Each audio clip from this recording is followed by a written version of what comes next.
Growing up and getting older is weird. At the time of this video, I'm in the last year of my 20s, and even though that's still pretty young in the big scale of things, I've seen and done a lot of shit. I went through my high school years as a stoned emo kid, spent my late teens and early 20s in bad relationships broke as hell scraping by day to day. And now, I'm almost 30, I got a fiance I've been with for 8 years and the most adorable puppy ever named Vash, he's the best. And through all of these years, the thing that's changed me the most is without a doubt the connections I've both made and lost between people. How I've grown up from a goofy-ass high school freak to a somewhat well-adjusted person who spends all of his time making videos about anime and manga. And with that same mindset, there's a manga I feel like is able to capture that exact feeling of growing up and finding yourself perfectly.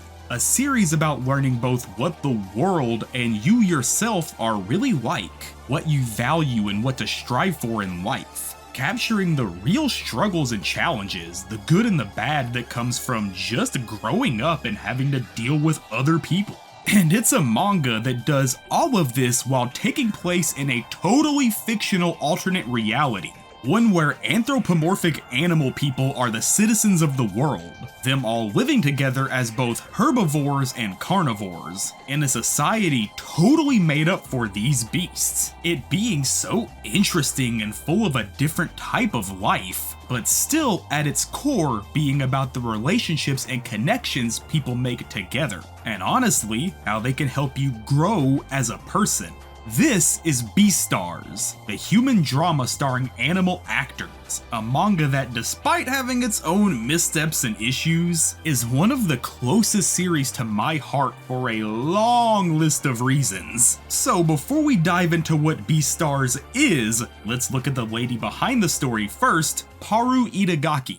Beastars ran from September of 2016 to October 8th of 2020 in Weekly Shonen Champion, hitting 22 total volumes and at this time has sold over 7 million copies worldwide while getting 2 seasons of a pretty well-regarded anime that we'll talk about later. The series having a massive worldwide fan base for a lot of reasons. The one that's created all of this being Paru Itagaki, who at the time of the first chapter's release was just around 22 to 23 years old. Beastars being her first actual series. Now, Itagaki is an interesting person. Growing up as a bit of an oddball that was kind of a shit kid at times, telling dirty jokes to her friends well before they were old enough to understand them because she heard them from her big sister. Getting art assignments in class to draw the ocean, and Itagaki filling her ocean with blood and body parts because, well, she had watched Jaws recently and thought, my drawing is going to be so unique and different from everyone else's. Freaking her teacher the hell out, but in turn, making her mom smile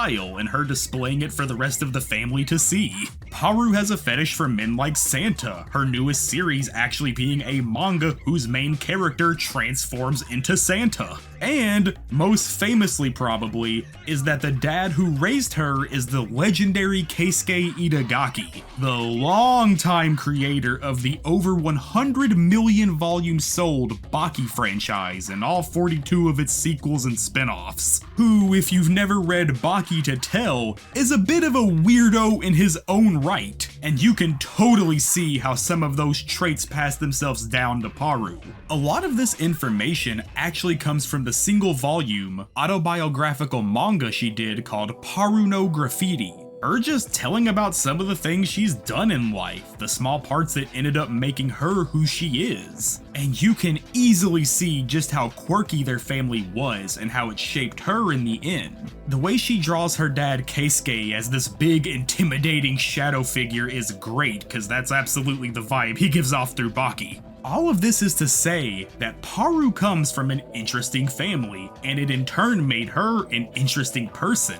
That mentality translated directly into Beastars with dozens of ways, both in its plot, the characters, and the whole world itself. So now, I want to take a look at the first volume and how it lays the tracks down for the story to follow, with both the murder of a high school student and the Grey Wolf Legosi. our main character for the series, who despite what the Viz translation says, is named after Bela Lugosi, so even if it's pronounced Lugosi phonetically in Japan, I'ma throw respect to the OG heroin-addicted Dracula instead and go by the name Itagaki probably intended. Oh, and hit the likes and subs and comments to juice that algorithm and help my laid off ass out. Over on my Patreon, I plan to start polls for paid members so you can vote for upcoming videos and make my ass work even harder. So, if you want to force me to make a video on your favorite series, fucking pay me and I might.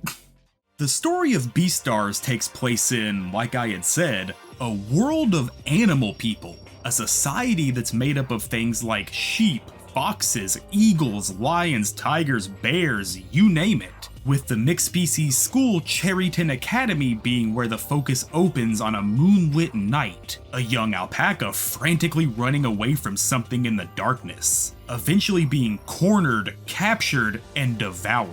In this world, carnivores and herbivores live side by side, the carnivores eating plant-based food to sustain and nutrify them instead of eating meat. But if you can't tell from the opening, this doesn't always go as it should, with carnivore on herbivore crimes not being that uncommon in the world. And with the murder and devouring of the young student alpaca named Tim, the high school has entered into a bit of a panic because, logically speaking, one of the school's carnivores would have to have been the one that ate a fellow student. And with Tim having been in the school's drama club, a mixed species school club, tension is high and fingers or paws are being pointed. The herbivores in the club wanting to trust their carnivore clubmates, but as creatures that are literally prey, have to be wary of them, with the carnivores themselves feeling a sense of guilt and shame due to this whole ordeal. It's not like it makes any of them look good at all. And in the middle of the club, well, shuffled to the back more accurately, is main character Lugosi, an extremely tall gray wolf who keeps low and to himself. Most of the club members not really knowing what to think of him, when in reality, he's just a loner. He's someone who has trouble understanding both himself and the world around him, how he fits into it. At this school, Lugosi goes about his day-to-day trying to stay in the shadows, his personality being super mellow and keeping his shoulders slumped down so he looks way smaller, working in the school's drama club stage lighting so he can literally shine a spotlight away from himself and onto others, Lugosi being happy to just remain in the background, with that spotlight usually being shined down on the Red Deer Lewis, president of the drama club and overall extremely dramatic queen. Him leading the club on stage in a way that's almost majestic in its charisma, with Lewis himself in line to become the world's next Beastar, a thing we'll talk more about later. Lugosi lives in this status quo of keeping to himself until one night when he's alone under the moonlight, he smells a herbivore in the distance, and not even knowing why himself, he leaps out and holds that herbivore down to the ground, not letting them move, but also not moving himself. Lugosi locked in a mental battle with his own instincts as he refuses to devour this herbivore, despite him having already held them down in place for a few minutes now, the herbivore finally escaping and Lugosi going on his own way. And now a few days later, him still struggling with the fact that he almost ate a student, he almost became a monster and he doesn't even know why. He meets a white dwarf rabbit named Haru, a loner herself that runs the school's gardening club. Lugosi recognizing her scent and realizing, ah shit, this is the herbivore I almost ate, oh damn it, oh no. Him having an internal mental breakdown before noticing that, somehow this rabbit misinterpreted why he was here and was literally taking her clothes off. Lugosi freaking the fuck out and bailing as fast as he could, leaving Haru half naked and confused. And from here, the story follows Lugosi as he learns more about these weird feelings he has for Haru, ones that are both affectionate but also instinctually predatory, him growing and connecting with both carnivores and herbivores alike, the murder of alpaca Tim leading him to discover way more about the world he lives in, the dark underbelly of society that he could never have guessed was right beneath its surface. So, before I dive more into the plot-centered stuff that focuses on Legosi's adventures into adulthood, I want to talk first about the actual world the characters live in. This society built and ran by walking, talking animal people who, despite having tons of human traits to them, are still 100% animals at their core, with this world being created and conveyed through one of the most unique and fun art styles in any manga I've ever read, it being both the main reason I started the series originally and also wanted to make this video.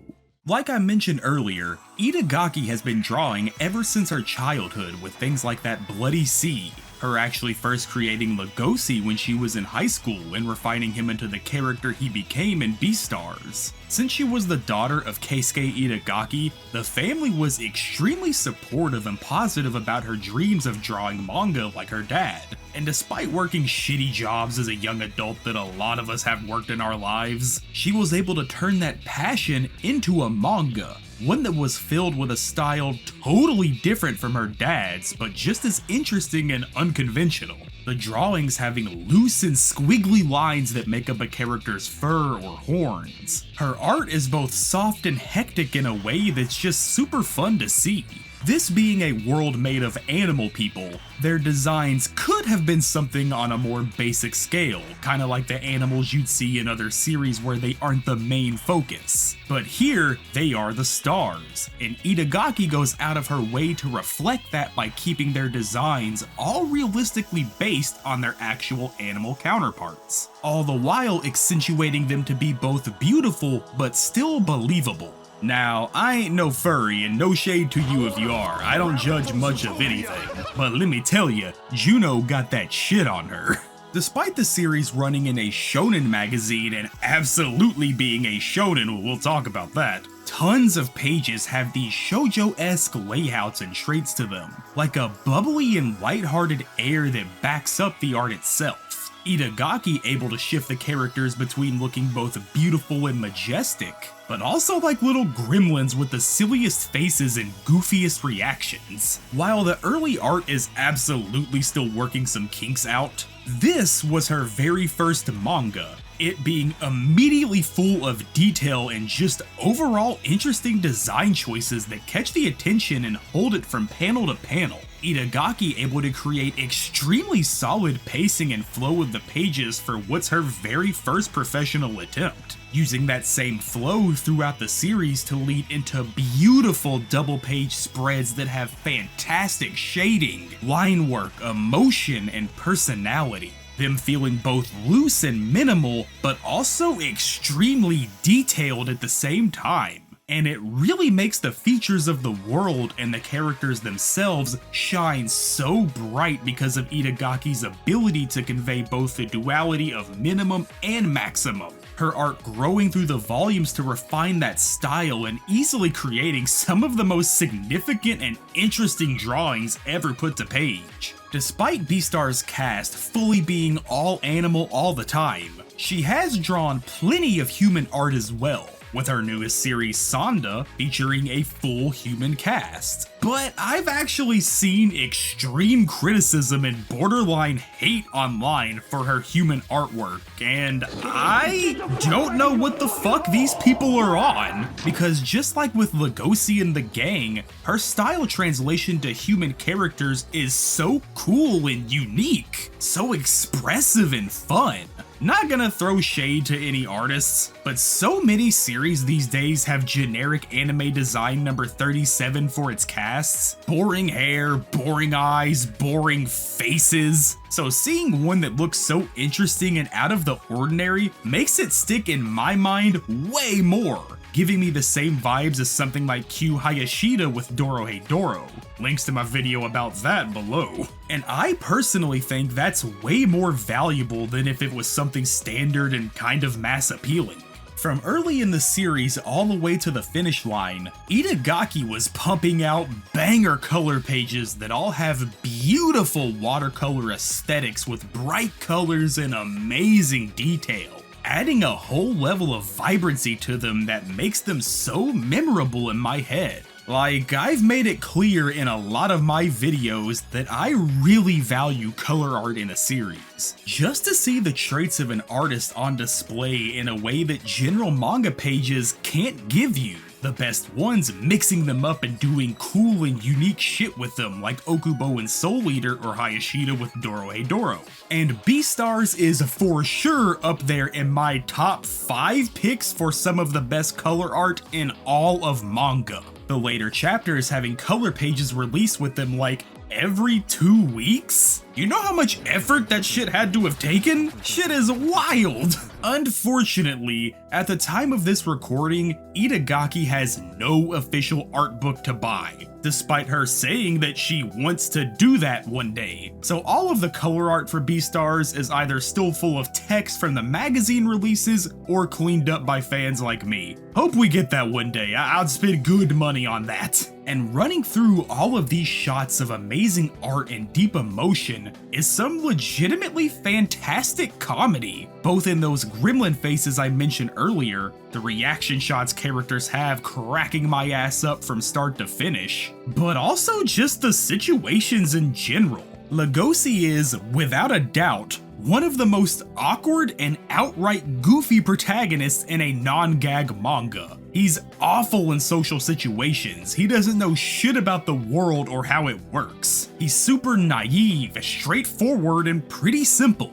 But he's got an endlessly good heart and just wants to not offend or upset the people around because he's so down on himself. And the way Itagaki translates his actions and reactions on the pages just puts a smile on my face and makes me love both him and this cast that much more. Shout out Legoshi's dorm mates, aka the Cherry Boy Gang, a group of really good friends who all care about and love each other, as shown by their tails wagging like crazy when they link back up. Now, while the art is full of these beautiful and heightened sensibilities, both sweet and hilarious, there's another aspect to Beastars that also shines just as bright in my eyes, and it's that you can't forget this is a shonen manga, and like with the best of the best in shonen, Beastars is full of violent fights, ass-pull power-ups, and over-the-top drama. So of course the art has to back up this shift in tone. Itagaki flexing her family lineage and creating some extremely fun and wild battles between the animals of the series. Them using their beastly traits in combat to claw an enemy up or rip their throats out with huge fangs. While some fights do have minute-to-minute back and forths like something in Naruto, a large chunk of them are decisive attacks doing major damage while the characters have dialogue to back up their brutality. And I think it's a really solid mix of the two. Itagaki able to send Legoshi into a bloody brawl but still keeping his awkward heart intact, no matter what, him always staying the eternal good boy. And it makes the fights all feel so much more enjoyable on a story level than most of your standard shonen one-on-ones. Legoshi's training arcs aren't so much go train and become the strong, but instead about him learning who he is as a carnivore, what he wants to do with his life involving herbivores. Things like him fasting while staring down big slabs of meat to mentally train, ripping his fangs out so he loses the ability to chew meat, and just some overall hilarious power-ups. His stand ability was becoming a rabbit that one time, and he also became the bugs in that one fight. I still think about both of these things like weekly. Of course, this art all exists to support and convey the extremely deep and detailed world that Itagaki has created. And while I won't be spoiling anything major here, I want to talk for a bit about the actual world itself that the story takes place in, and how it's honestly one of the most interesting and well thought out universes that's ever been put to a manga. So, obviously, the world of Beastars is one that is completely different from ours, the people of it all being either carnivores, herbivores, or omnivores. A society that's totally made up of animals, them all living and coexisting together in a tense harmony, and where other series I feel like would kinda just massively gloss over that aspect, or at least just barely touch on it with any real depth. Itagaki goes all in with this world and fleshes out almost every possible aspect. From food to relationships, from business to pleasure, the past and the present of society itself. She takes it completely serious and makes it feel like a real-ass world that you can follow and understand, even if it is all animal-based. Things like having biology classes where it's just simulating their natural habitats, the wolves sitting in a room made to recreate quiet moonlight, calming and soothing them.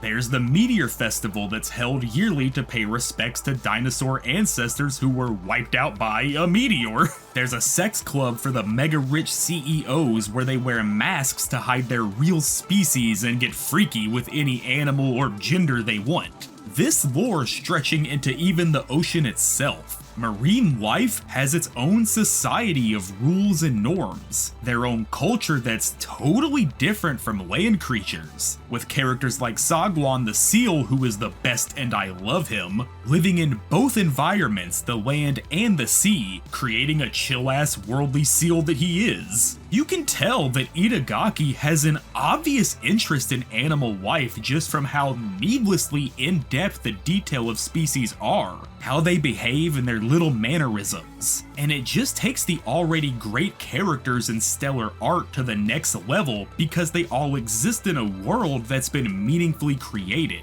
Next door to Beastars, Itagaki has also released a side series called Beast Complex, and focusing on a mixed species apartment complex that Lugosi eventually moved into during the main plot. The chapter's just spending time exploring the world and how the animals in it relate to each other and exist together. And it's another example of how much love and thought Itagaki put out for this world she created. Her even dropping new chapters of it after Beastars has already ended, showing that even if those characters' stories were done, Itagaki herself wasn't finished with that world just yet, creating a society that feels unlike anything else. Tigers and deer living side by side in modernized nature.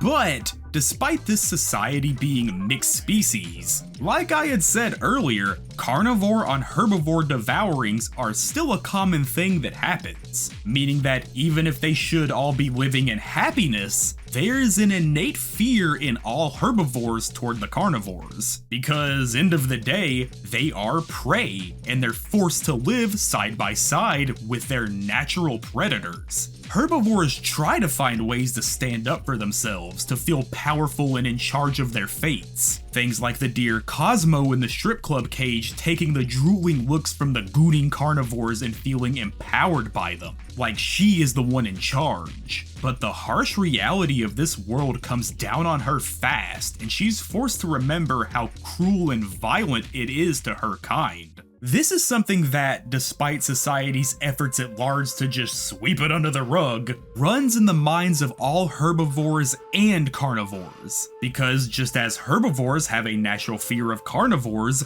those same carnivores have their own natural fears. That being the fact that their own instincts, their brains and bodies, are literally forcing them to devour the herbivores. At the end of the day, most carnivores don't want to eat their classmates, their co-workers, their friends, but their bodies are craving it, almost like they need it. Their minds breaking down and losing themselves in a bloodlust as they eat another living person. All carnivores being forced to follow tons of rules, both legally and just socially in general, to try and seem as friendly as possible, an animal who's the same as the herbivores. Like there's no reason to be scared of them and that they aren't fighting with their uncontrollable urges inside. Using this baseline, all of society lives and bends around these unspoken urges and traits, with the biggest staple of those issues being the black market, a straight up wet market hidden in the city where stores sell herbivore meat to carnivores, some of them acquired as ethically as possible from funeral homes or hospitals, and some deeper in the alleys selling live meat to specialized collectors, both carnivore and herbivore as long as you got the cash. The market itself ran and protected by the animal gangs of the night, with the Shishigumi's lion pride leading the top and having influence on society at large. The mayor being a lion himself who keeps out of their way, having spent millions of dollars to look unintimidating and harmless for the herbivores, helping secure all lions as a whole's position in the world as good and upstanding,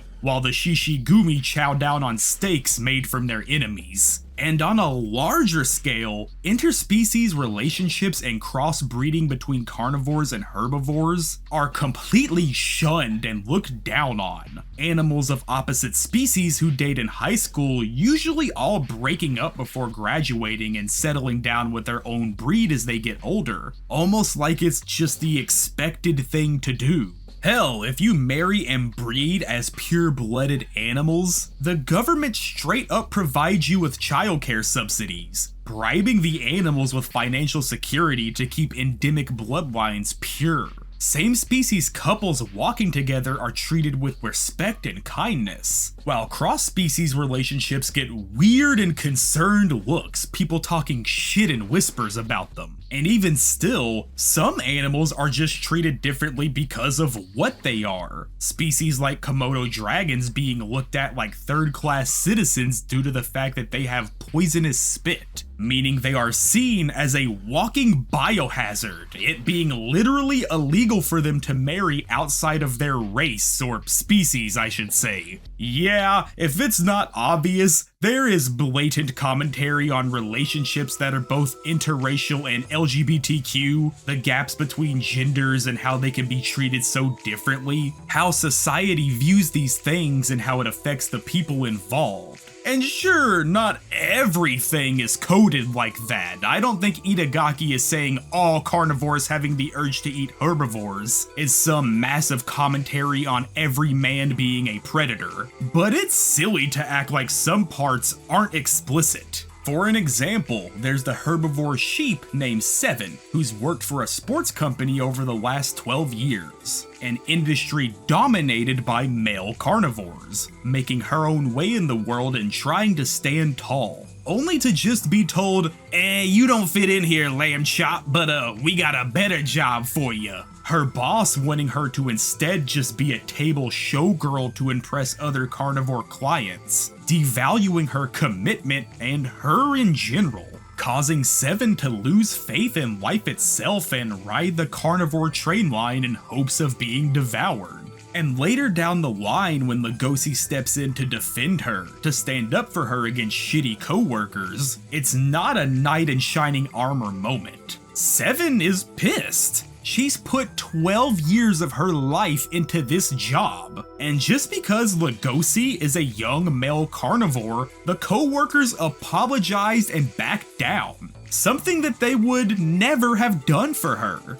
Doesn't she deserve that same respect and possibly maybe more since she's got that experience, that age and wisdom over Lugosi? It's just kinda bullshit, you know? It's these little connecting things, the weird and wonderful world mixing with the relatable and realistic character writing that makes up the core of Beastars. And with that, I want to talk a bit more about that core and the characters who stand at its center, that largely being Lugosi, Lewis, and Haru, and how each one of the three major arcs of the series grow and change them both individually and together. Which means, of course, I gotta get spoilery. I will be talking more about the anime and how you can read the manga, what's Itagaki doing now, shit like that later on. So here's the time to skip to if you want to avoid anything in this part. Cool? Like I had said before, the story opens with the devouring of a herbivore student, the alpaca Tim, sending waves through the school and creating tensions between the two species. And this murder directly affects our main character Lugosi, a tall and imposing gray wolf, a beast who, by nature, is just as much of a suspect as any other carnivore in the school. The thing is, Lugosi, despite his standoff nature and hard to understand mannerisms, is just a confused teenage boy. He's a kid who struggles with his self-identity, someone that by his own words, doesn't like himself that much. In this world of prey and predators that live together under a semi-false pretense of peace, Lugosi is someone who, in a way, hates what he is. And after that late-night encounter with White Rabbit Haru, his mind is mixed up in tons of ways. Doubly so after meeting her just a few days later and almost having accidental sex. This small, frail rabbit won't leave his mind, it being both the first girl he's ever had any close contact with and the same rabbit he almost devoured. Lugosi unable to tell if his feelings are ones of love or instinctual urges as a predator, causing him to fight a mental war with himself as he tries to work out these emotions. He's never had to deal with shit like teenage love before, and it's got him on edge. But looking back on his first conversation with her in those school gardens, he feels a breeze he hadn't felt in a really long time, the wind blowing from his wagging tail. Lugosi knowing there's something special about that herbivore. And on the other end of the rope, you have Haru, the small, adorable rabbit who was willing to rip Lugosi's pants off so shortly after meeting. Lugosi himself actually not knowing that Haru has some unpopular rumors floating around the academy involving her. Multiple dudes claiming they did the dirty with her and girls who are mad getting jealous and calling her a slut. Publicly slandering Haru in school and even doing some 80s high school movie level pranks to her. Despite that though, Haru is able to stand tall for herself, not giving into their bullshit. The rumors aren't untrue, Haru has been with a fair share of guys, but from her perspective, she lives in a world where her life, both as a small herbivore rabbit and a woman in general, is valued in a way based completely on her survival. She's born small, frail, and cute. She gives males the instinct to protect her, to own her, meaning that she's literally perfect prey for both blood-hungry carnivores and sex-hungry dudes. She's been looked down on since birth because of her gender and species, always just a pitiful, timid rabbit in others' eyes. There was only one time where she felt equal, one time where men didn't give her that pitying smile. And it was in bed, connected with another person in a way that, in her mind, requires mutual respect. The guys of the school who talk shit about her all approaching Haru first, wanting to get with her because they heard she would do it. And Haru going along with them because she wants to feel like her life has value, like she has control, and not wanting to be pitied. Losing friends and respect from others along the way and falling into a pit, losing all hope in life itself to the point where when the night Lugosi had grabbed her, she actually wanted to die. If he had devoured her there, it would have been fine. Her life would have ran its natural, sad course she had been told since birth was coming her way. And ultimately, all of the pain could just stop here. But when these two connect with each other in a way they hadn't with anyone else before, they begin to find something in their lives that seems worth pursuing. A new experience that neither of them can describe. And in the middle of their newfound interest is the Red Deer Lewis, the dramatic bitch of Cherryton who leads the drama club with an iron hoof, saying what's on his mind and plans always forming in the background. Him having his own relationships with both Lugosi as a fellow drama club member and Haru as one of the dudes she regularly has sex with. A messy situation, right? Even more so when, unlike those other guys, Haru actually has real feelings for Lewis. The first time they met, her seeing his antlers shedding off of his head, to which he proudly demands that she absolutely never ever talks about. before one thing leads to the next and they get wacky with it. Despite Lewis's grandstanding and acting superior just a second ago, once they're in bed, it's obvious to Haru how sad he seems to be, how alone and lost he feels when they're here at their most vulnerable. The total opposite of the proud and bossy personality he walks around with, it partially being just a front. Covering up the fact that when Lewis was a child, he was held captive in the black market as a caged animal to be sold for meat, his owners tattooing a product number onto his foot and locking him away with other kids, raised to be nothing more than food for a carnivore. Until one day, a tall, proud deer adopts Lewis from his cage. At first throwing him into a room full of bloodthirsty carnivores with nothing but a kitchen knife just to see how he would handle it, which he did poorly, and going on to take Lewis from this dark hole he was born in and grooming him to be the successor of the Horns conglomerate, a massive company ran by Lewis's new adoptive dad who needed a son to take over his company when he was gone, looking at Lewis more like a successor to his business rather than a son, setting Lewis on a path that's hyper-focused on fulfilling that prideful legacy his new dad had made for him, the path to becoming the world's next Beastar, an animal who is considered by both carnivores, herbivores, and the government at large to be someone that watches over and protects society. A role that exists to squash problems however they see fit to improve the day-to-day lives of normal animals, with it being the end goal for Lewis that he was set into before even understanding how to read or speak. This fills Lewis with both a sense of dominance over others and the internal gnawing at his heart from how alone he's really been in his life. Haru picking up on it and falling for Lewis herself, someone that also puts up a strong and brave face, but is just as confused and lonely as her, with Lewis himself also developing a fascination for Legosi, a beast who by all means is the opposite of him.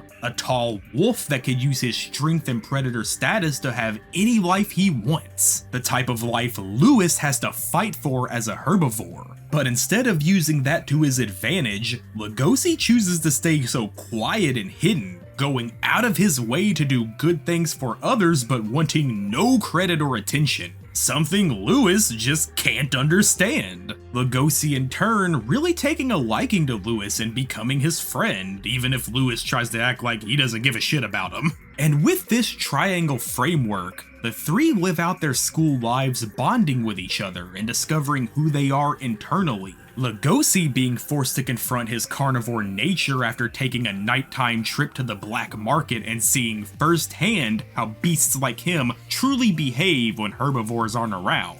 Wrestling with his own urges towards Haru and working to become a carnivore that will never eat meat, that would never betray the trust that other species has placed in them. Meeting the dope-ass panda Goheen, a doctor of the black market who tries his best to rehabilitate and reform bloodthirsty carnivores. Legosi going on to train under him so he can keep these predatory instincts in check.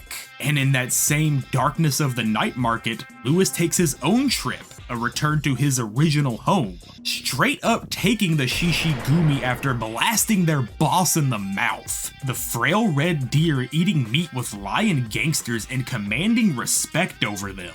Leaving school and becoming a king of the night. Him slowly admitting to himself that, despite his childhood, because of these people like Legosi and Ibuki and the Shishigumi, he just can't help it. Lewis really does like carnivores. And then you have Haru in the middle of them, both still having her feelings for Lewis and wanting to protect and watch over him in her own way, but also developing these new and strange emotions for Legosi. Ones both of fear due to their opposite nature, but also interest and curiosity from how sweet and gentle this wolf is with her. How he crouches down to her eye level to speak, how he genuinely respects her like no one else ever has. How when she was kidnapped by the former boss of the Shishigumi, Legosi went buck wild and stormed their base to rescue her, becoming the beast he had been suppressing the whole time, all to save Haru. The three each have been through and are still going through extremely unfair situations. Their emotions and lives themselves rocked and toyed with by the world they live in, a world that doesn't accept their choices, their relationships, the things they want in life. This societal pushback rising from things like the devouring of Alpaca Tim, something that the school itself has tried to just move on from and forget, to put that event in the past and act like things continue as normal because no one wants to suspect their classmates, their friends, as being murderers. But like with most things in this story, in the middle of the divide stands Lugosi, the carnivore who's been developing a real and true love for herbivores. The murder of Tim weighing on his mind, and along with a cool-ass rattlesnake hall monitor spurring him on, a shame Itagaki totally forgot about this character, he deduces who the killer was, the brown bear Rizz, a fellow member of the drama club. And Lugosi kind of loses it. Help the bear! Rizz makes vocal and apparent threats to him and others around to fuck with Lugosi. And in turn, Lugosi has a 3-round day-by-day drag-out across multiple volumes of training and fighting, all to take Rizz down. But what's most important here is the reasoning of why Rizz did what he did, why he would eat his own friend alive. Like I had said, Rizz is a brown bear, a carnivore among carnivores, whose massive strength and size have to, by law, be suppressed with supplements that reduce his body down so that society at large doesn't feel threatened by him. Those vitamins wrecking his body and honestly controlling his life, having to chug bottles of honey just to relieve the side effects. His day-to-day just being one of constant discomfort. Until one afternoon, Tim just flat out called him scary. I mean shit, he's a big ass bear and Tim was an alpaca, so he ain't wrong. To which Rizz accepts. He is a bear, he should be scary, but this medicine controls him and suppresses his true self. Rizz acting fakely happy like a generic jolly bear, something that Tim could seemingly see through to, with them becoming friends. Rizz feeling happier in life and the side effects of the suppressants mellowing out as him and Tim became closer. Rizz now feeling like he doesn't even need the medicine, why bother at this point, right? He feels good, so he throws it in the trash and he wants Tim to see the real Rizz. And unfortunately, the real Rizz legitimately scares Tim, his size being doubled along with his strength from losing the medicine. Rizz accidentally clawing Tim's arm and beginning the chase scene from the start of the series. Rizz wanted acceptance, he wanted a real friend to see the side of him he was hiding. And because of what he is, his own instincts betrayed him, cornering Tim and in a mind-broken state of hungry confusion, devours his closest friend. The event both destroying Rizz's life and keeping his mind in a constant state of denial and shock, lying to himself and saying, "This is what Tim wanted, he accepted me, all of me, and was happy with what I did." The truth of the matter both infuriating Lugosi and breaking his heart. Rizz, like Lugosi, is a carnivore who has to struggle with daily primal emotions, loving a herbivore in a way to where he's unsure if it was just his stomach talking. And Rizz unfortunately fell to the other side of that scale. Something that Lugosi could have done himself if he wasn't careful, choosing instead to use his claws and fangs to protect herbivores, never to harm them. Which just makes their fighting so much more enjoyable on all kinds of levels, it being both dope and raw in the combat, but painful and heartbreaking from the backing emotion, capping off what is, in my mind, easily the best arc of the series. The battle resolves with Lugosi becoming a meat offender from having to eat Lewis's leg for a mid-battle power-up, deepening their friendship even further, but also giving Lugosi a criminal record. one that restricts him from ever legally marrying a herbivore. Fucking whoops. With this, the first major arc of the series has come to an end, and Legosi begins the next chapter of his life. Him dropping out of school, moving into a mixed species apartment, and starting the Adulthood arc. So after his brawl with Rizz that landed him in jail, Legosi makes the decision for himself that instead of spending more time at Cherryton, he wants to head out into the world and learn more about all the things he's been sheltered from. Getting a job working for a local noodle shop and living in an apartment complex that specifically allows down on their luck mixed species tenants at a low rate. Meaning that it has a bit of a reputation for being skeezy, so a felon like Legosi is a perfect fit. This few volume arc is both Legosi trying to figure out what he wants in life, and also Itagaki trying to figure out exactly where she wanted to take the story next. Her saying herself that around volume 13 and lasting for a while, she was just writing week to week and figuring out where to go as she went, spending more time just focusing on Legosi and the world itself than a real plot thread to follow. And for a lot of readers, that was a mixed bag. I've seen complaints that the story became directionless around here, and yeah, it does, but that's kind of the point. Legosi is a young kid with seemingly no family who's been through hell. And now he's out all alone in the world, trying to find himself. And to me, that's what this age in life is all about. In the Paru no Graffiti autobiography, Itagaki talks about working shitty jobs, feeling unsure of herself and what she wanted to do as she got older, having to find out for herself the path in life she wanted to follow. And with Beastars starting in 2016 and her being born in 93, she was, like I had said, only around 22 to 23 years old. And you can really see those young adult struggles she felt herself channeled through Legosi's new adventure, him using that noodle delivery job to meet new people and learn how they live, with characters like Sagwan the Seal, who I mentioned earlier, is a dude that's lived both above and below water, his whole philosophy on life and death being the complete opposite of Legosi and other land animals. In the ocean, death and life are just the natural flow of things, fish happily accepting their fates as food in preparation for a reincarnation at the hands of the Mother Sea, and where Legosi and his society deal with their daily struggles as predator and prey, the idea of life and death being their whole reason for survival. He can't even begin to understand Sagwan's way of thinking, but that's just how life is. Sagwan has his faith and Legosi has his motivations, them meeting in the middle and becoming great friends. Also, Sagwan is naked all of the time because sea creatures don't wear clothes, which, yeah, that makes sense honestly.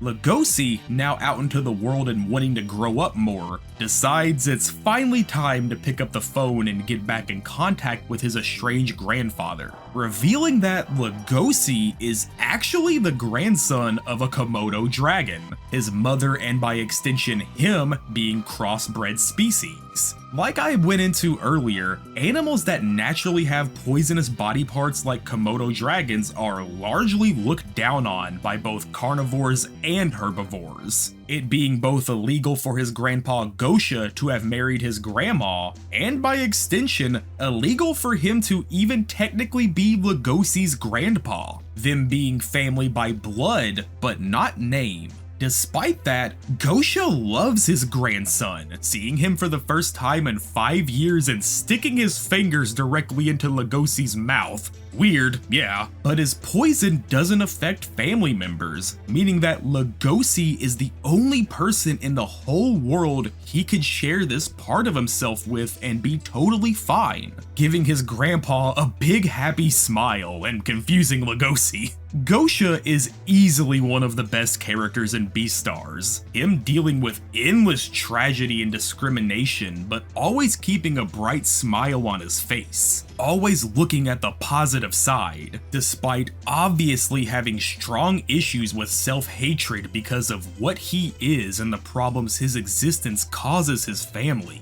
Years before the start of the story, Gosha's daughter, Legosi's mom, was born as a perfect wolf, having almost no traits of her Komodo dragon dad and constantly praised for being so pretty. The mom of the relationship, a gray wolf named Toki, who Gosha was madly in love with, to the point where he's extremely overprotective of their interactions, spraying her face with alcohol after a kiss and constantly watching his step because he doesn't want to poison her. And then for some reason, Toki just removes all of the cleaning supplies from the house and kisses Gosha, happy that she can finally kiss him without it being wiped and cleaned away, happy that Gosha didn't notice she made the house unsafe for his poison, and then she dies. I get that she wanted Gosha to forget how much he hated himself and the things the poison would do to Toki, and by doing this, they were fully sharing themselves with each other. But why did she have to kill herself to prove it? Was she stupid?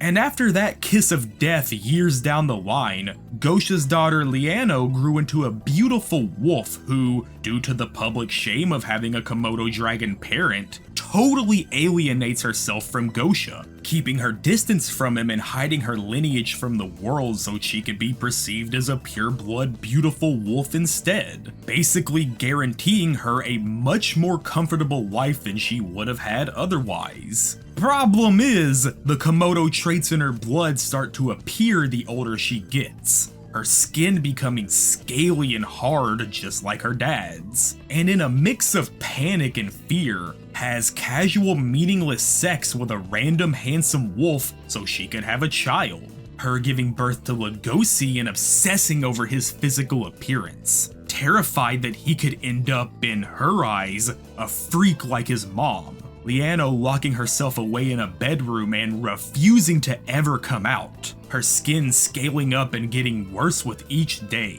And when she decides that Legosi is old enough and it seems like the Komodo dragon blood won't ruin his life in the way she feels it did hers, she follows in her mom's footsteps and takes a leap off a building, leaving Legosi alone to grow up with Gosha, him loving his grandson but not knowing how to deal with him.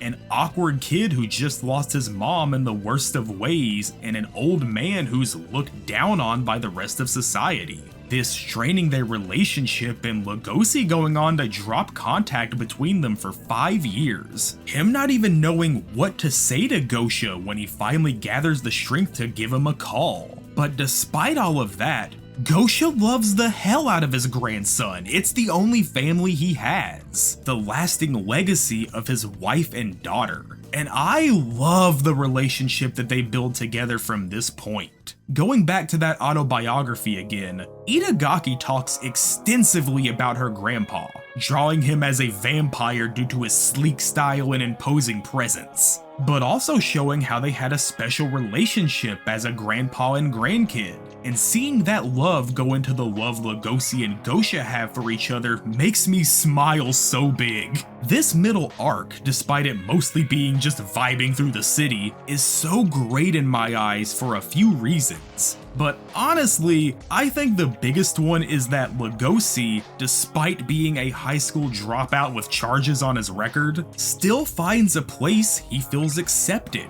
He finds new friends, he finds a way of life that he really enjoys. The stigma of both felons convicted for fairly harmless or at least understandable crimes and kids who quit school still have in 2024 sucks, man. I've talked a bit about my life and my childhood before on here, and I got no shame or lies to tell about shit. But my dad was both of those things. He was failed by his teachers, them literally saying he should give up and quit school to his mom, my grandma, and his life was never quite as well lived as it should have been after that. He did what he did and made his money, and later in life he paid the price for his choices. But that doesn't mean he wasn't a person. That doesn't mean he didn't want to do better, that he didn't regret his long list of bad choices. And seeing Legosi have to take those struggles from his younger life and grow with them, to accept them and take charge of them. I just think it's great, dude. Sure, I'm biased, but fuck you, whatever, I don't care. Of course, the story doesn't end here, and as Legoshi is learning about his life and his place in the world, a battle is brewing in the background, one where the current Beastar of the world is on the hunt for a serial killer at large. Legoshi and Lewis both falling into the center of the conflict and dealing with this final boss himself, Melon. And it's with this last arc where things get, not perfect. So, the name of the series, obviously, is Beastars, and like I had said, a Beastar is someone who watches over society for the greater good. The thing is, up until this point in the story, the concept of the Beastar and the animal currently filling that role have been totally absent from the story, finally now making its entrance with Yaya, the Black Stallion, a tall, powerful, and ruthless horse that, using his 350-degree vision, watches over the animal world with decisive action as the current Beastar. Him hearing about Legoshi's crime of eating herbivore meat but it being done to win a fight with a suspected murderer, and Yaya taking an interest in the young carnivore before realizing, oh shit, this wolf kid is the grandson of Gosha, revealing that the calm and loving grandpa Legoshi was raised by is actually a former badass who was partners with Yaya, them working together to protect the streets from crime as best friends. Gosha eventually getting with Toki and retiring from his potential Beastar status him and Yaya were working toward, pissing Yaya the hell off and the horse taking it out on Legoshi all these years later, recognizing both his overwhelming strength and gentle attitude that annoys the hell out of him, and obviously reminding Yaya of Gosha, with Legoshi literally ripping his fangs out of his mouth so he could punch the shit out of Yaya on an equal level, not as carnivore and herbivore, but as two animals fighting for themselves. Fascinating Yaya in the same ways that Gosha once did, another connection between his old partner and the wolf in front of him. And then on the other side of the city, you have the mentally unstable Melon, a half-gazelle, half-cheetah serial killer who is being hunted down by Yaya, the Beastar asking Legoshi for help since not only is he Gosha's grandson in both attitude and strength, but Legoshi himself is a child born from crossbreeding, and his connection to Melon in that carnivore-herbivore relationship may be useful in hunting him down. Obviously, Melon is a mirror for Legoshi in more ways than one, but the biggest is in that the background of all the shit I've talked about, Legoshi is even more in love with Haru than ever before, clumsily asking her to marry him for goofy reasons, meeting her parents and trying not to be seen as a predator in a den of the prey, Haru having even seen Legoshi's dick at her own request. And now with meeting Melon, the fucked up gazelle cheetah, he has to confront the reality that having a cross-species kid can go horribly wrong. Him having seen it take both his mother from him and now putting a serial killer directly in his path. One that's become just as interested in Legoshi as he is Melon. On our protagonist's end, he has to finally confront his feelings for Haru and accept them for what they really are. Through Legoshi's journey, he's fought non-stop to protect and save herbivores, almost exclusively, and whether he wants to admit it or not, Legoshi accepts the fact that he has a herbivore fetish. He's never been a fan of his carnivore nature and all the negative aspects it brings into the world. And with Haru being the first girl he connected with that just happened to be a herbivore, it's not unnatural to see where this comes from. I mean shit, Itagaki herself is unashamedly open about things like that in both her manga and personal life. So I don't really see this as a negative thing for Legoshi at all. I know some people have criticized this, but I think it makes sense and isn't that bad. And over on Melon's end, being the product of the relationship that a gazelle male and a cheetah woman had, he's lived a long life of pain and anger, growing up with relentless bullying from other kids since he was, by societal standards, a freak of nature. having no sense of taste due to his mixed genes and feeling lost in the middle ground of being both carnivore and herbivore, but accepted by neither. Meanwhile, back at his house, the home life he grew up with was not a healthy one. His dad, the gazelle, is no longer in the picture, it being implied by the school kids and Melon himself that he was devoured by his mom. Her having an uncomfortable fixation on Melon due to his prominent gazelle features that, while not physically abusing him, is definitely fucking him up in other ways. This comes to a head when he asks his mom why he's named Melon in the first place, which that's fair, it's an odd name. And then she flat out says, it's because you aren't one thing or the other, just like a melon. Also, melons taste sweet, like your dad did. Melon just snapping at this and beating his mom to death with a clothes iron, telling the police she was the victim of a robbery and going on in life to regularly kill and devour other animals, craving to find out the tastes he's been denied so long, hating the monster he was born as and taking that pain out on anyone he finds interesting, wrapping Legosi, Haru, and the entire black market into his massive war on society itself. And while I actually do like the setup for this arc, it's the overall execution and conclusion where the biggest problems in Beastars really begin to show. Over the course of the plot, we see the cast go from naive kids in school to confronting the harsh realities of the world, and it now culminating with an evil dude who, by all means, is the reflection of that society and the cast themselves. And I think it's a great setup. Melon is a logical villain for Legosi for all the obvious reasons, and him as a character is pretty fun to watch. He's unpredictably evil and crazy in an enjoyable way, covering his body in melon leaf tattoos to hide the cheetah spots out of hatred for his mom. The problem is, though, the story sets up this fairly large-scale arc with implications for certain payoffs that, for one reason or another, are forgotten about or just overall changed. At the core of Beastars, it's still a shonen series, and for better or worse, that aspect begins to take over a large chunk of the final arc. Legosi locked in more training arcs and getting in multiple fight scenes. And while the art here is as strong as always, and there's absolutely cool shit, the problems start to come when the focus narrows down so much on only Legosi getting stronger with, as nice as I can say it, a whole new rabbit named Q who is barely interesting and I do not care about. Her only being in the story last minute to train Legosi for his fight with Melon, and that's it! Vanishing as quick as she came. Sure, she has a backstory connection with Lewis and his childhood, but it doesn't really matter at all. Haru finally enters back into the story and is in college now, free of a lot of the high school baggage and making her way as an adult, trying to come to terms with the relationship that two species share and how no matter what, she can't change who Legosi is. He's her natural predator, but regardless, she still loves him. She tries her best to accept their differences, even going to the black market with him and confronting a store that sells rabbit meat, offering her respects and prayers to them.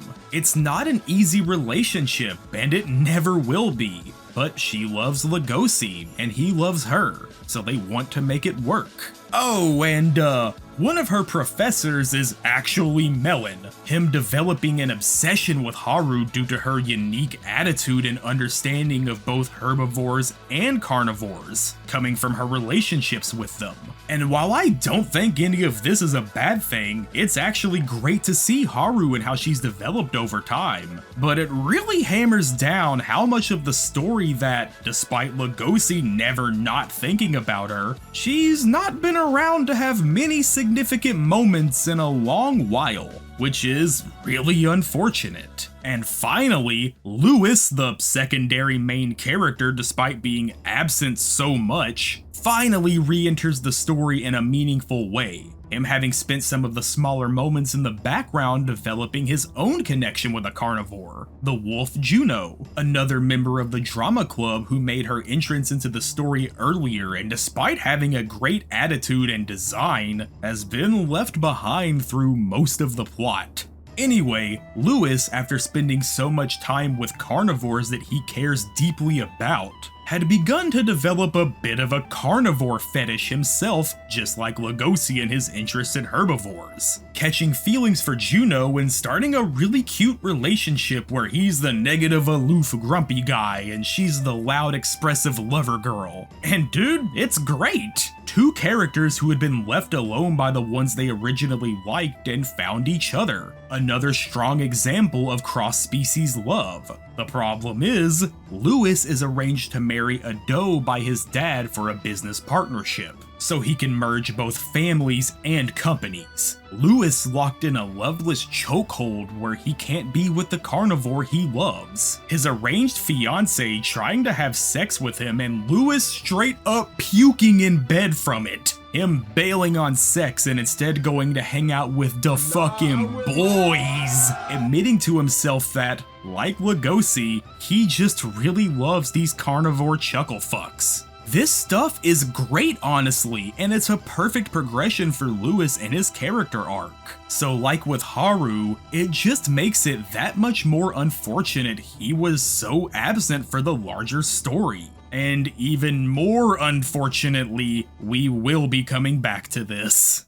With all of the original main characters now back in the story, the final big aspect in this arc that continues with these building issues is, in my opinion, the connection between the history of the world and the concept of the Beastar itself. Now follow me here for a second, but it's revealed by Lugosi's best friend Jack, a Labrador who is one of the Cherry Boys, that him and other dogs are granted access to special classes at school, learning the true history of the world from pre-recorded videotapes and being forced to accept things about their society that are, well, fucked up. Long ago in the past, carnivores were called life-eating beasts and herbivores nature-eating beasts, them living totally separate from each other at first, but eventually mixing their societies and thriving together. Carnivores keeping their violent nature in check to support herbivores, and those same herbivores advancing their ways of life. Until, it became very obvious that the herbivore population was slowly decreasing with no explanation. The carnivores obviously devouring them in secret like the ones of the story proper, leading into a literal world war between species that was apparently resolved by a giant whale appearing from the ocean and saying something that ended the conflict. The two species once again living in an uneasy harmony and eventually erasing the truth of this war away. The government actually breeding the carnivorous, violent traits out of wolves to make dogs like Jack. Them being hybrid homunculus created to lead the world and propped up on pedestals in society.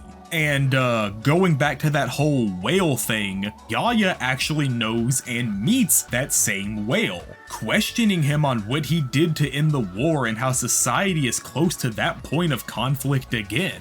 To which the whale just responds with, "I ain't telling, fuck off," and heads back down into the water. And meanwhile, Lugosi and Lewis have finally reconnected again after all of this time. Still the best of friends and goofiest of goobers. Them teaming up to fight back both against Melon and the black market in general.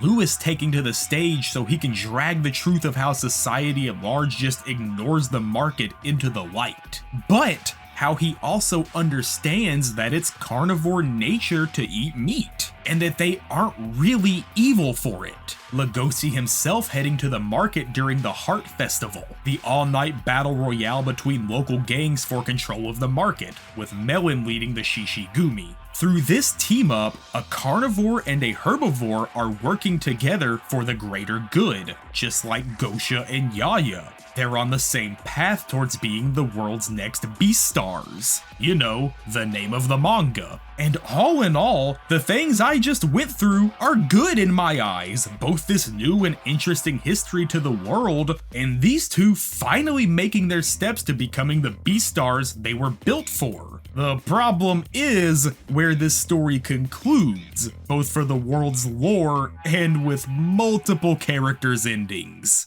So with the story's final arc taking place as a battle in the black market, Lugosi, Melon, and the other leader beasts of the rival gangs begin to square off, with Gosha and Yaya outside trying to keep the peace around the market. And while the actual fights taking place are cool, well drawn, and full of that trademark Beastars writing, I still like this stuff. The problems really start to overflow when outside of the walls of the market, a random older gazelle man walks up to the walls, hearing people use the name Melon and going, that's my son, did he do something bad? Revealing that either due to Melon lying about his backstory or his mom lying to him about eating his dad, he was totally still alive and just fine, straight up saying, yeah dude, the idea of raising a mixed species kid was way too much, I just took off, I had other shit I wanted to do anyway. Meaning that Melon's entire reasoning for being who he was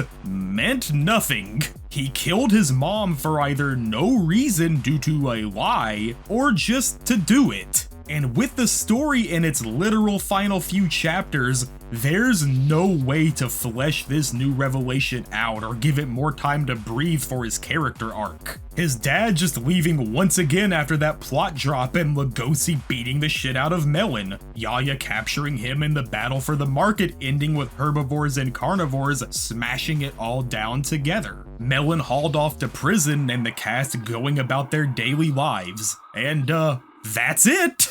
So obviously, the story has an extremely rushed conclusion, Melon's backstory falling apart out of nowhere and the individual character arcs either ending kinda flatly, or in certain cases, walking directly backwards on their progression. The plot of this story, the title of this manga, is Beastars, and despite the illusions, the build-up, all of it for Lugosi and Lewis to fill these roles, the story kind of just doesn't. It ends on a flat note that, honestly, feels like the ending of an arc in a story, and not the actual story itself. There's no reason why the series would have been cancelled, it was still a massive hit. So this must have just been where Itagaki herself wanted to end it. Lugosi continues his on-off relationship with Haru, that while still being cute as hell, from the large chunks of her just missing through the volumes, it ends up going kind of nowhere.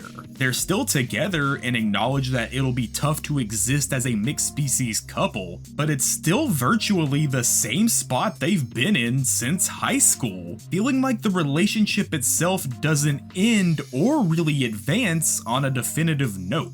Which sucks because I like both of them and their relationship a lot, but much worse off than that is Lewis and Juno. Their story wrapping up with Lewis rejecting Juno so he can enter the loveless marriage for the sake of his company, having the mindset of sometimes life doesn't work the way you want, and giving up on the love he had for no real reason?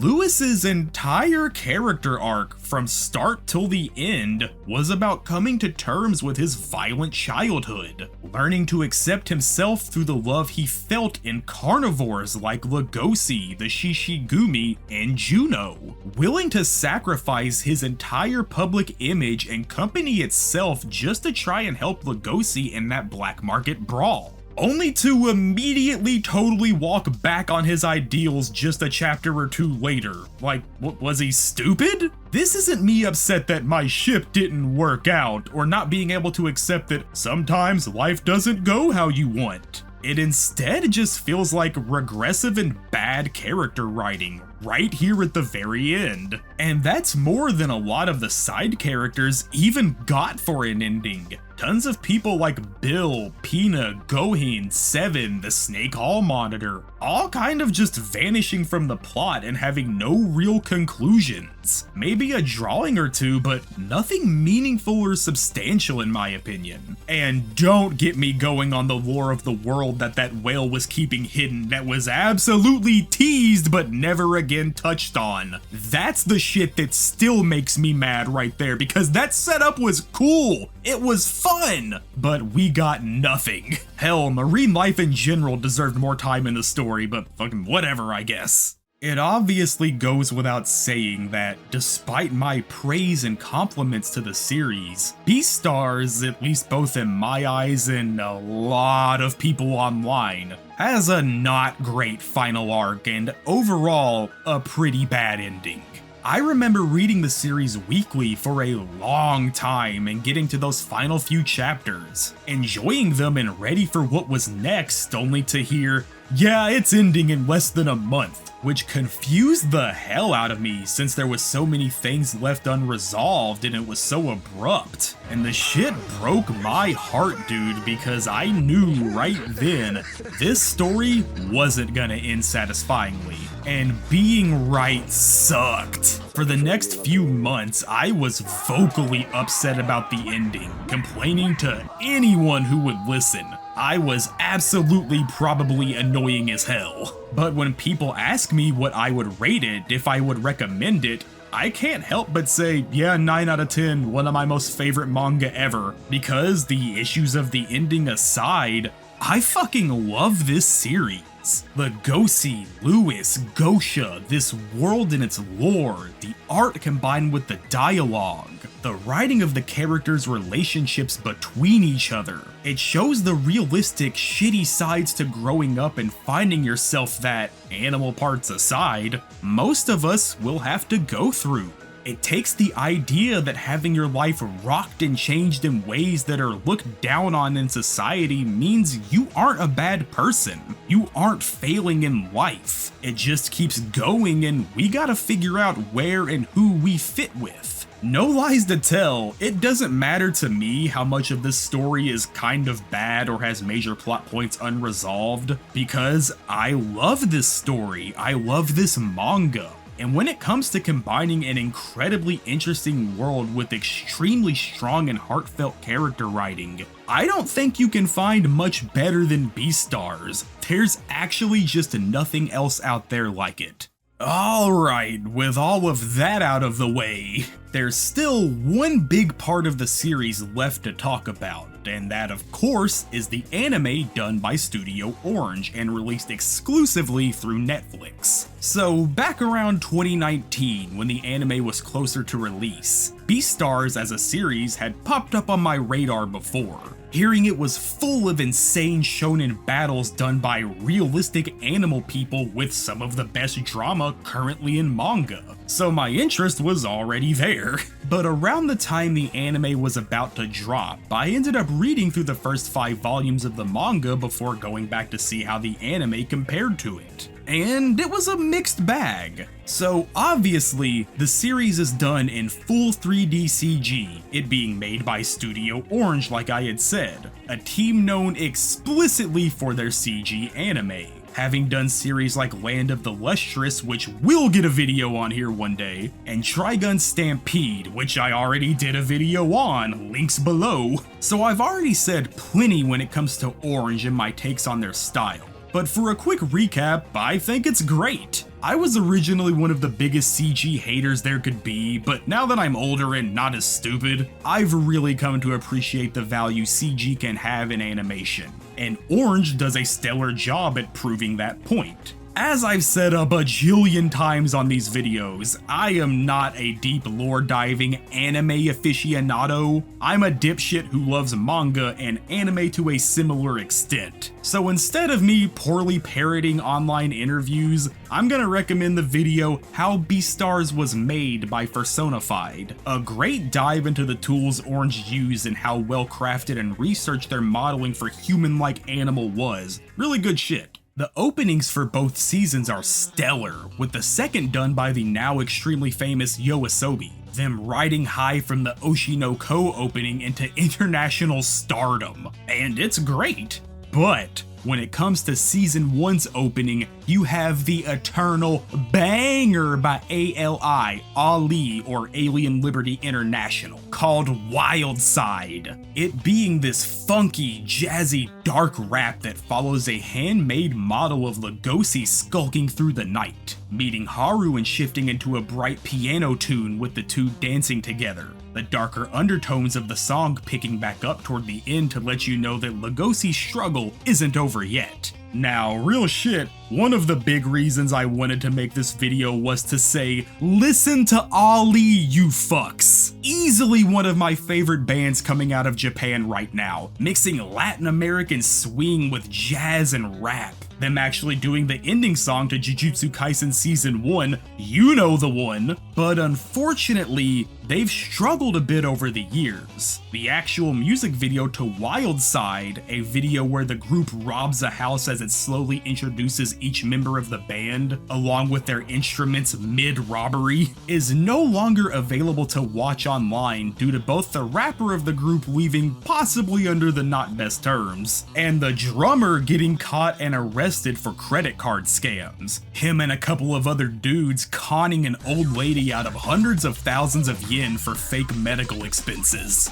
This arrest ended up causing the band's video of Wild Side to be totally erased, the Lost in Paradise video to be re-edited, hiding the drummer off screen, and the band losing the opportunity to have their song Teenage City Riot as the opening of The World Ends With You's new anime, the studio just replacing it with the 7th or 8th remix of Twister. Time has passed and the band is doing great now. Go check out their newer songs. Please give us the world tour one day. I need Leo and the boys in the USA. Now, for the anime as an adaptation of the manga, I think it's not perfect, but extremely solid. While I did just praise the animation in general, when compared directly to the art of the manga, some shots obviously just lack that same detail, that same beauty. The scenes looking a little smooth and flat when compared to the pages they're adapting. At times, the pacing feels a little too fast, or things get cut around and altered slightly. And overall, I think they're changes that were made for the worse, especially leading into the now announced Season 3 coming soon. Those things that were cut around are gonna be kind of important. And on the other side of things,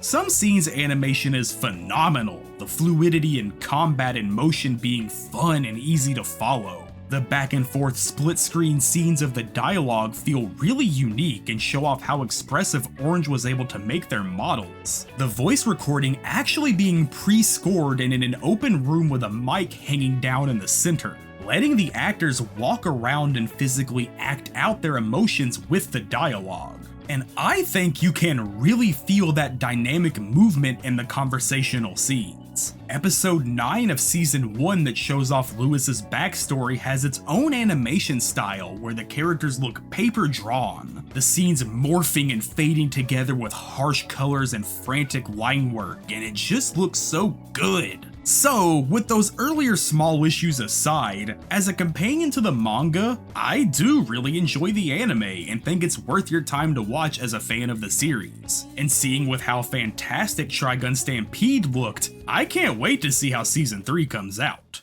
Before we wrap this shit up, there's the questions of how you can both read and watch the series, and what's Itagaki been doing since the end of Beastars? Well, on that first one, the series has a full English printing under Viz's signature line. Taller volumes and cost a little more like always, but no color pages, which is a huge knock against them. The translations themselves are mostly fine, but a mixed bag in some cases, like with Legoshi and Legoshi, the she being how it's phonetically pronounced in Japan, but named after Bela Lugosi like I had said, so I prefer that. This is all basically the Simone Shimon argument of Gurren Lagann, but for the modern era. The series is fully in print, in stock, and on sale, so grab it if you want. I obviously did, despite any complaints I have. As for the anime, like I had mentioned, it's a Netflix production and only available on there. And since Netflix hates physical media, that means no English DVD or Blu-ray release. Fuck off with that shit, we repping physical media over here until I die.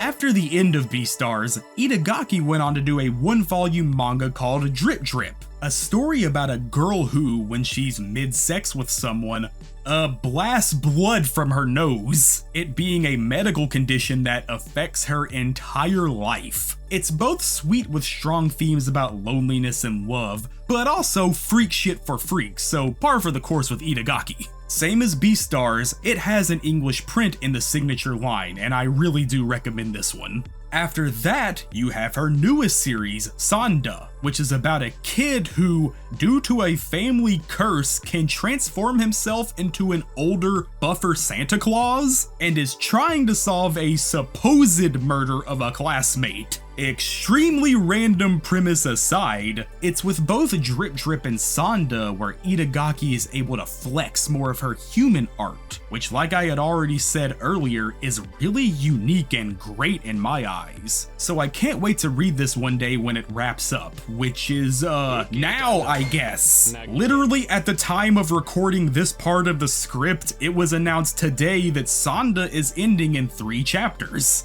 Yay, I guess? Unfortunately, as of now, it has no English release, with the fan-translated chapters only covering like half of the series. Shout out to the new team that's picked it up to hopefully finish translating. Thanks for watching me ramble about this series and high school and family and shit. Hope it all made sense as always, and hit those likes, comments, subs, all that shit. And like I said earlier, go join the Patreon if you want to vote on shit for me to do. If there's anything to take away from Beastars here at the end, it's that relationships are hard, growing up is annoying, and life in general can be lame as hell. But with mutual work, understanding, and love between each other, we can maybe grow past some of that shit together. It ain't gonna be easy, but what is? See you next time with whatever is next. We always cooking over here. Shout out to Furries, hope y'all doing alright and enjoyed this video. I'ma hop back over to Elden Ring before that DLC drops. Later.